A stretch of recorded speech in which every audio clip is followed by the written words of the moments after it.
We knew the Warriors liked Brandin Podziemski when Joe Lacob came out and said he thinks he's going to be a future All-Star. But the report that Anthony Slater came out with makes me think that the Golden State Warriors are very, very high on their young, dare I say, star? On today's Locked On Warriors.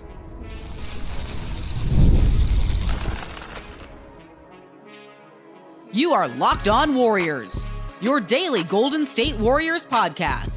Part of the Locked On Podcast Network, your team every day. What is the good word, everyone? Thank you for making Locked On Warriors your first listen of every day, free and available wherever you get your audio podcasts. We are part of the Locked On Podcast Network, your team every day. And if you're listening on the audio portion, make sure to subscribe to the YouTube portion. For those of you on YouTube, the thumbs up is free and very much appreciated. On today's show, Brandin Podziemski.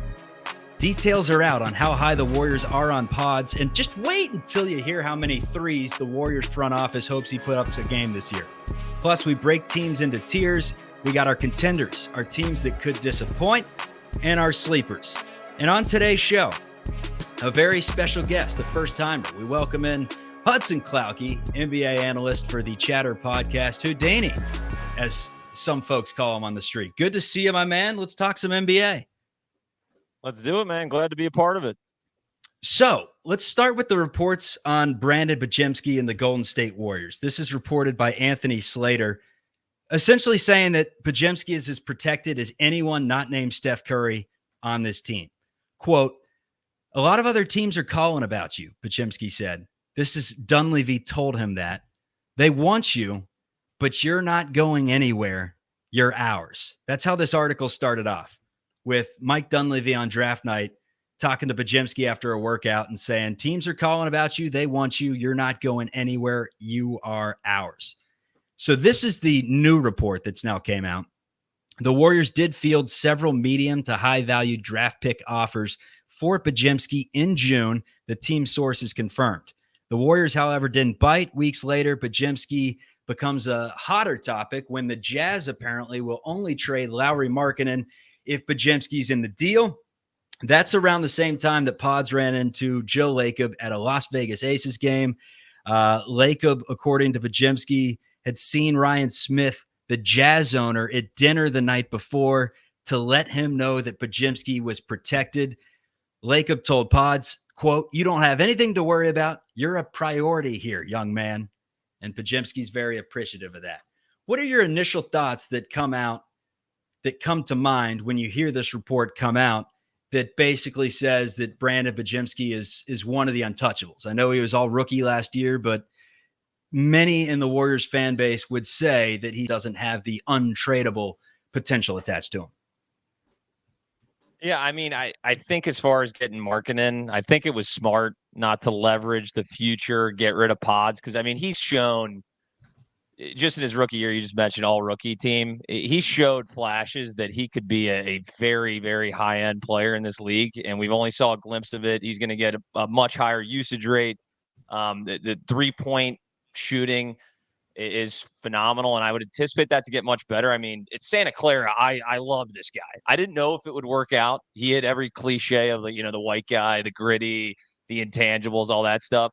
But he was a flat-out stud there, and he could shoot the rock, and we saw glimpses of that. I think his shot selection will get even better. So I just don't know if Lauri Markkanen would have been worth packaging some of the young guys and betting on right now versus the future.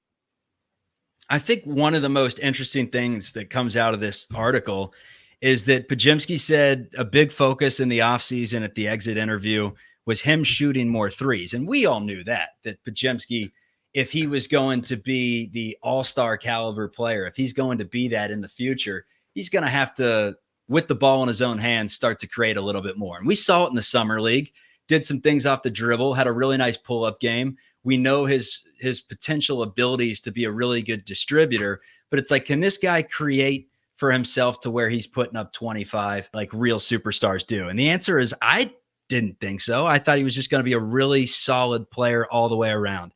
But with Podziemski making 38.5% of his threes last year, 38.5, he only took about 3.2 per game. This is the quote from Podziemski. This year, they want me to take anywhere from 8 to 10 threes per game, all different types, off dribble handoffs, off ball screens, catch and shoot. So from 3.2 to potentially 10 attempts per game this season, that tells me all I need to know about this offseason. Like, the Warriors are grooming Podziemski to not only be maybe a facilitator of the future, but be a overall scorer, it sounds like. I mean, if you're putting up 10 threes a game, do the math, hitting them at a 40% clip, you're burying 4 or 5 threes a game. I mean, you're scoring probably 20 points a night. Your overall take on hearing this? I mean, I'd put the brakes on a little bit. 10 threes a night. I mean, what is he, Steph and Curry all of a sudden? I don't know if he's that type of player, but I would anticipate. I mean, he averaged 9 a game last year in kind of limited minutes. I don't necessarily think that for him to reach his potential, he needs to be a 25 a game type of player. I could see something like 16, 9, and 5. And that right there is a very high-end player. I mean, one of the best rebounding guards at his position that you'll come across. If he, I mean, damn, he almost averaged a double-double at Santa Clara. And, I mean, what was he averaging? 6 boards in like 25 minutes? The guy can attack the glass. So I don't think he necessarily needs to be the guy that's putting up 25, 30 to be extremely effective player in this offense. And we'll see with Steve Kerr in the lineups, because they got a lot of guys and it's hard to even project what this rotation is going to look like, but he's going to see a lot of minutes. Like you said, I mean, hell, they're telling him to shoot 10 threes a game. So I assume he's going to be playing a majority of the game. He played 26 minutes a game last year, which as a rookie in Steve Kerr's system is pretty remarkable. They obviously like him a whole lot. You don't need to read much more than the tea leaves. We didn't need this report, essentially, to know that Brandin Podziemski is very valued here. But 10 threes a game. There were 10 players in the league that averaged more than 8 last season. Curry, Doncic, and Klay Thompson were the only 3 to get up more than 9 per game last season. And now they're saying maybe Brandin Podziemski puts up 10 per game. Podziemski's response, I think I can get to that amount. The reason they said that is because I'd be watching film last season after every game, and it's always on missed 3-point opportunities that I didn't take. He would pass up 2 to 4 each game. And if you look at that, that's good to 7 per game. So he's got more shots that he can potentially get up that he's been seeing and dissecting in the tape this offseason. To me, when I saw him try to force up threes in one of the summer league games, because I was dialed in, Hudson, everyone else was watching, I think it was the United States' first exhibition game. And I had the post-game show to do. It was a rare live show that we were doing after the California Classic, after the Warriors hoisted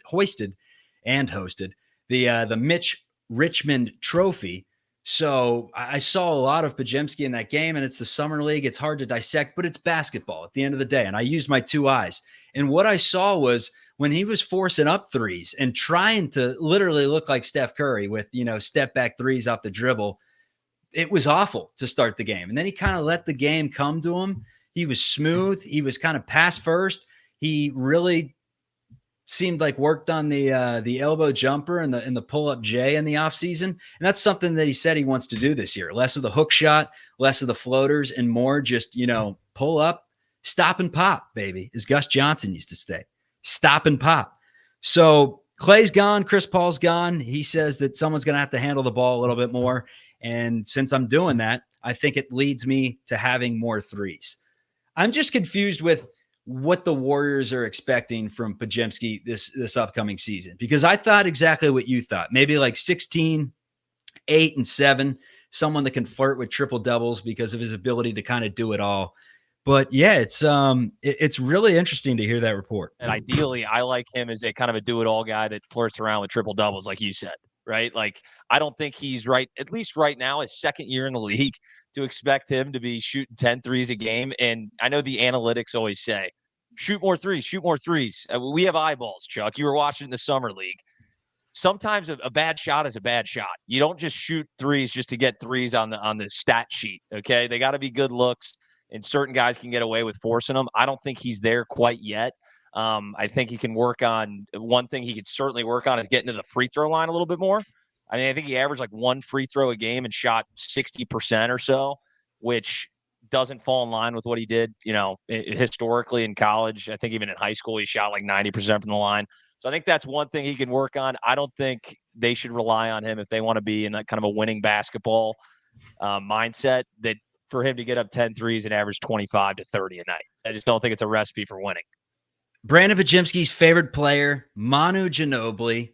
I'm trying to coin a nickname. I'm trying to make it stick. And as of right now, I'm the only human being on planet Earth that says it. But Mini-Manu, where do the comparisons start? Where do they end? Plus the NBA tiers in 2024, 2025. That is coming up on Locked On Warriors. Passion, drive, and patience. It's the winning formula for winning championships, and it's also what keeps your ride or die alive. How about that? eBay Motors has everything you need to maintain your vehicle and level it up to peak performance. Superchargers, roof racks, exhaust kits, LED headlights, and more. Whether you're into speed, whether you're into power, style, eBay Motors has you covered with over 122 million parts for your number one ride or die. You will always find exactly what you're looking for. And with eBay Guaranteed Fit, your part is guaranteed to fit your ride every time or your money back. Because with eBay Motors, you're burning rubber, not cash.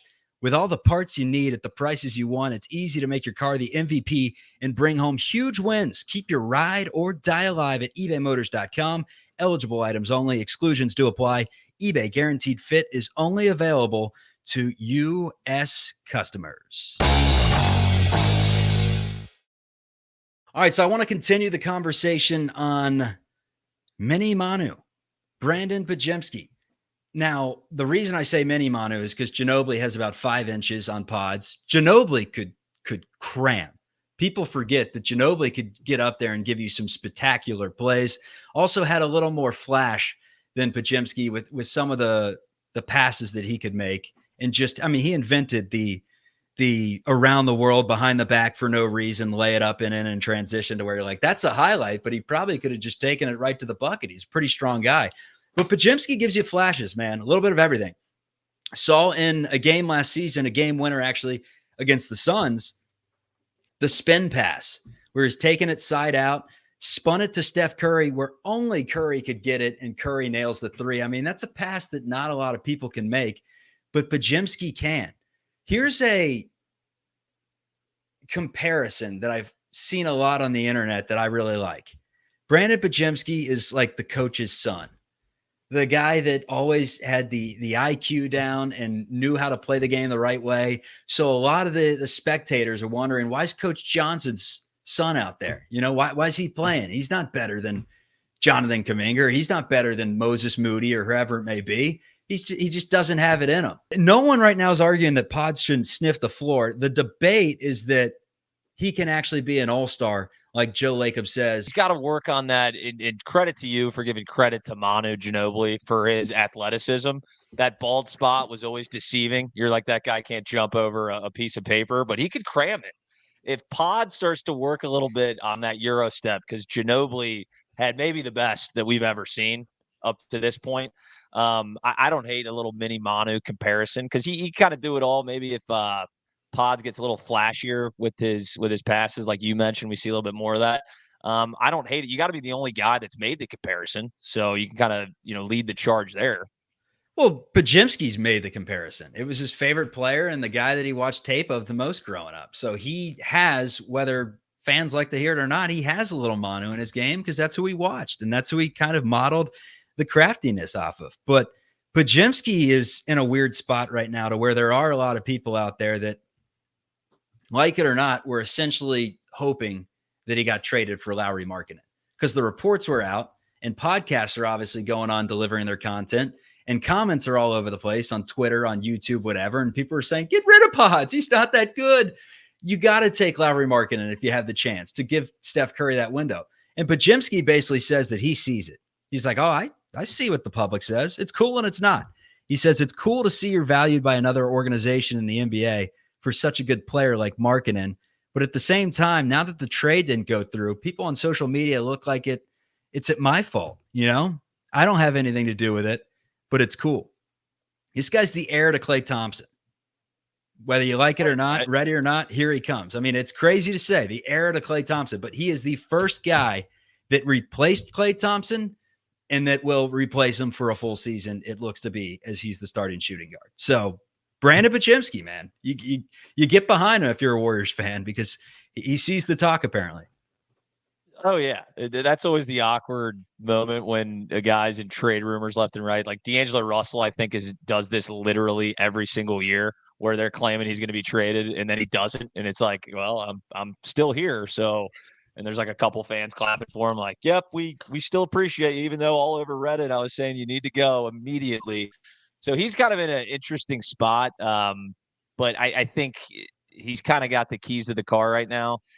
As far as his development and where he can kind of mold and find his lane in the NBA. So I'm excited to see him. I don't know if Markkanen would have taken the Warriors to title contender. So I don't know if you want to get rid of a guy, especially if they have this much faith in, the future prospect of what he might become. It could come to bite you in the end. It's a couple things though. With Markkanen, everyone looks at title contender this year. I mean, you're committing to him long term. You're giving him lots of money and you're expecting him to be one of the cornerstone. I mean, he doesn't have to be the cornerstone, but he has to be worth all the money that he's getting paid. So that's one thing that goes into the whole Markkanen situation. Then the other one, obviously, with not trading Pods, is that he has a very favorable contract. Not look at the number right now, but I think it's like $4 million he's making this upcoming season. You're looking at Lowry. I mean, how much he's making? 10 times that amount. So that's something that obviously plays into this. But Podziemski said in this article, he thinks it's really cool that the Warriors, a prestigious organization, want him this much and that other team wants him. So a confident guy as is, kind of the junkyard dog that came into the league ready to go. And that's got to give you some more confidence that it's like, all right, maybe I am one of them dudes. Forget just that. Cooper Flagg at the USA Select said, what was the exact quote that he said? Said, on his favorite Select teammate to play with, I'll probably say Brandin Podziemski from the Warriors, just because he plays at such a good pace and just plays the game the right way. Again, the coach's son. Saw on Reddit some fans comparing Pods to a great value brand, Dante DiVincenzo. DiVincenzo is a good player. I think Pods is going to be better than DiVincenzo. And I get that it's the easy cliche to make, right? Just look at the two. You're like, all right, DiVincenzo is Podziemski without the perm, without the curly hair. So that's fair. But player-wise, I don't know. I see something in Pods, and I'm going to get roasted in the comments. I don't even care. I see something in Pods. And granted, it's from watching highlights in Summer League because, last year I wasn't paying as close of attention to Pods. I was focused more on the regression of Clay and can Andrew Wiggins get it back together. I wasn't thinking of someone that had Santa Cruz expectations to start the season and was kind of a non-factor until the winter. And then all of a sudden is replacing Wiggins and Clay and playing more than any rookie we've seen in how long for the Golden State Warriors. So it's going to be interesting to see this year with the spotlight really on him. For those who don't know, I'm on the East Coast, but as we all know, Warriors are on prime time all the time. You don't need NBA League Pass. So we'll get a lot. The nation will get a lot of Pods coming up this year. Ready or not, here he comes. And coming up next on Locked On Warriors, we have the NBA tiers. We got the contenders. We have the teams that are most likely to disappoint. And we also go with a little dark horse action. Could the Golden State Warriors be in any of those categories? That's coming up on Locked On Warriors.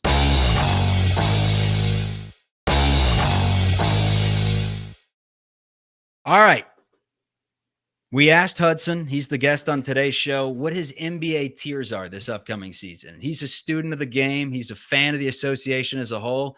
He has no biases that go into this. However, based off the way he picked his tiers, it looks like he pulled up the odds straight out of Vegas and said, here are my contenders. I'm going to find the teams right in the middle is my potential teams that are dark horses this year. And then I'm going to pick like two out of the top tier that could potentially fall off. But let's run through these things, starting with your legitimate title contenders in 24-25. You got the Celtics at plus 300.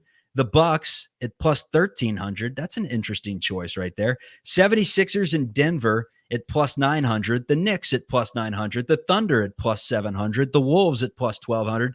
And the Mavericks at plus 1,000 odds. So you have, 9 teams there that you think can contend this upcoming season. I can't count. That's 8. But your overall thoughts on who is the legitimate title contender? Because 8's a lot.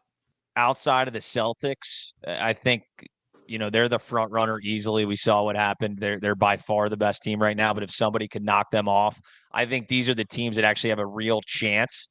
And from a overall league perspective, I like it. I remember a couple years ago, it was, just two teams really that had a chance, out of the West or out of the East. I think it's pretty deep. I think all of these teams legitimately have a shot.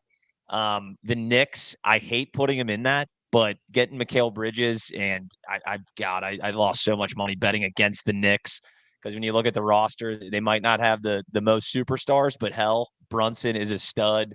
The Wolves and Mavericks, obviously Western Conference Finals, you got to put them in there. The Thunder, getting Hartenstein in the offseason, that's really the only piece they needed. Now Shea's even a year older, Chet's a year older. I think these teams are very interesting, and you got to throw in. And you mentioned the Bucks. They're one of those teams. You got Giannis and Dame healthy. I think you just have to put them in as a possible contender, right? With those two guys, if Dame can stay healthy and Giannis can stay healthy, I got to put them in the mix. I'd make the argument, though, that if you feel that way about the Bucks, if everyone could stay healthy and if all goes right, then you could say the same thing to a lesser degree about the Suns, maybe, or are you just completely out on the Suns? Listen, I don't hate some of the moves they made. They're just so tied down with their cap space that they can't really make any crazy moves. I just don't see it. I really don't. And unless something crazy happens, I don't see how they could get to a Western Conference Finals. I really don't. I love Durant. I love Booker. We saw them, play unbelievably in the Olympics. I don't really see an avenue for them. Teams that are most likely to implode or disappoint in this regard. You got the Sacramento Kings, who have very low odds at plus 5,500 to win a championship this season. So disappoint seems like a little bit of a stretch to me. And then you got the Nuggets in there, who you also had in the teams that can contend. So where do you stand with the Denver Nuggets? Yeah, well, we'll touch on that one first. I knew you'd be like, what is this, a typo? No, because I think when you have Jokic, the best player on planet Earth, you got to be in the contention conversation.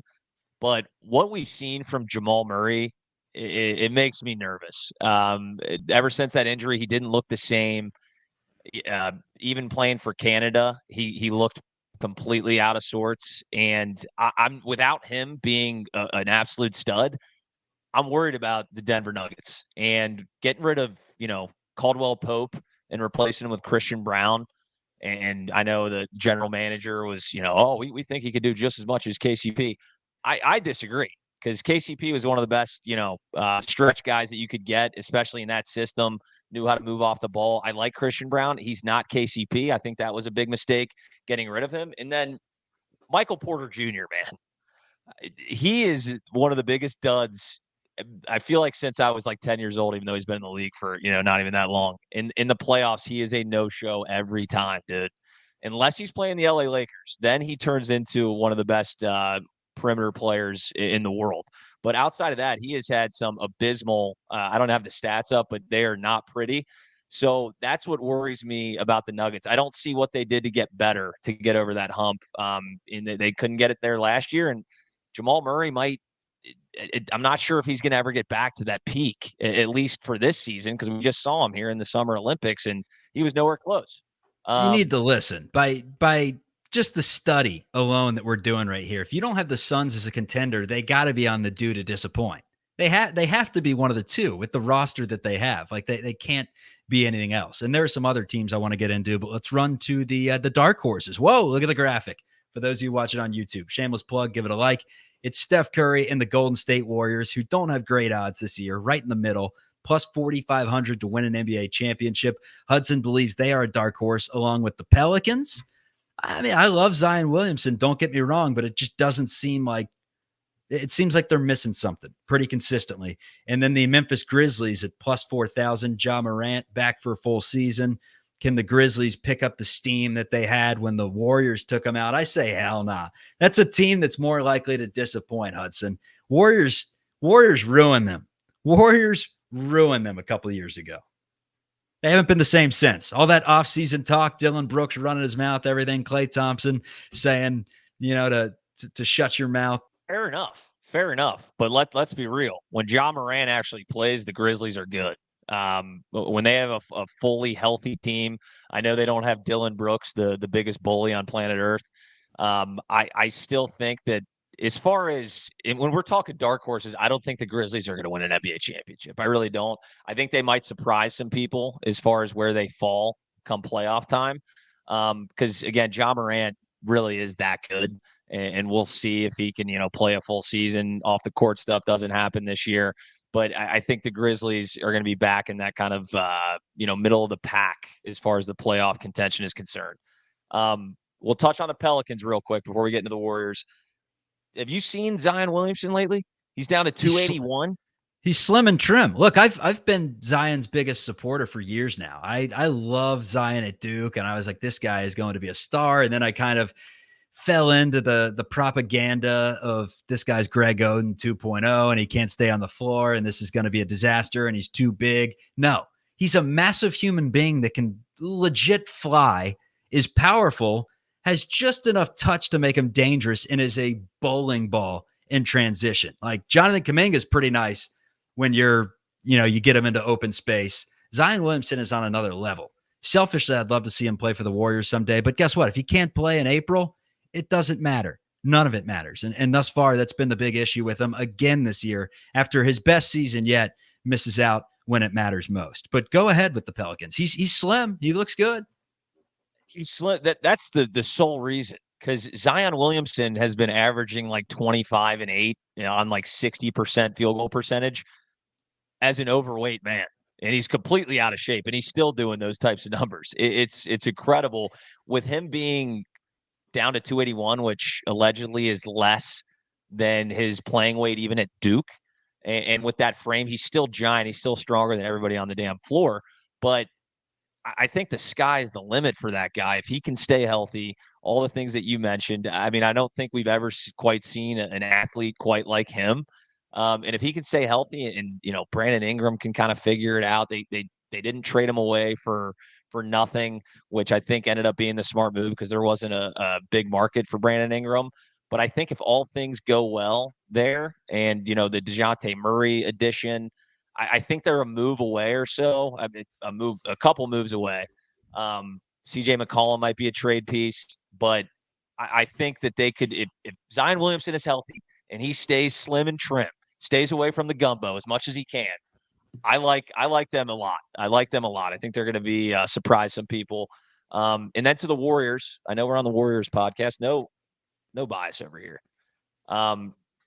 I think they could be sneaky. You still have a top 5 player in the world with Steph Curry. And anytime you have that, and you got Draymond Green, one of the best defenders, some of these young players, the young core, we mentioned Pods quite a bit, Kuminga, Moses Moody, those types of guys need to take a big leap for the Warriors to be where they want to be.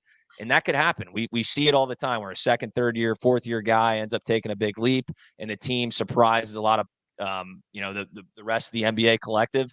I think that could be them because they got a number of guys that are close, but not quite there. And if they take that leap, I think it's going to bode well for the Warriors. Together, strength in numbers. Everyone takes the leap together in their sophomore and third year and fourth year in the association. What I really like about the Warriors right now, and I've talked about it, is the roster that they have currently may not be the roster come the NBA playoffs. You never know. I mean, Joe Lacob has mentioned that he's not the biggest on trades in the world. He feels like teams are always trying to Danny Ainge him and fleece him. But they do have like the capital sitting there and the draft picks. They're not the Phoenix Suns. Like if the Phoenix Suns are a piece away from winning an NBA championship, sorry about it. You're a piece away. Either go for it and come up short or you trade everything you got because that's all that makes sense. With the Warriors, they sit in a spot that is somewhat positive to where if the deadline does roll around and you're sitting in January, February, and there is someone on the table that you think you could potentially acquire that would get you over the top, even if you're just a few games over 500 and sitting in the 7-8 spot, the Warriors do have the assets to go and do it. And they have a player on their team that they're only going to have for so many more years. The one thing I will say with the Warriors, I think the biggest wild card is Andrew Wiggins. I know he had some personal issues last year. A lot of times did seem like he wanted to be out there, no shows in a lot of games. people forget in 2022, Andrew Wiggins was the second best player in the NBA Finals. Like, no one there's forgets. something in there. Yeah. No one forgets. I'm sure the people listening definitely don't forget. They're like, "What are you talking about?" Like, I have a signed jersey in my room. So you guys don't forget, but it's in there. Andrew Wiggins has showed those flashes. If he can get close to that, that changes the dynamic of this entire team because he is a very good player when he's playing well.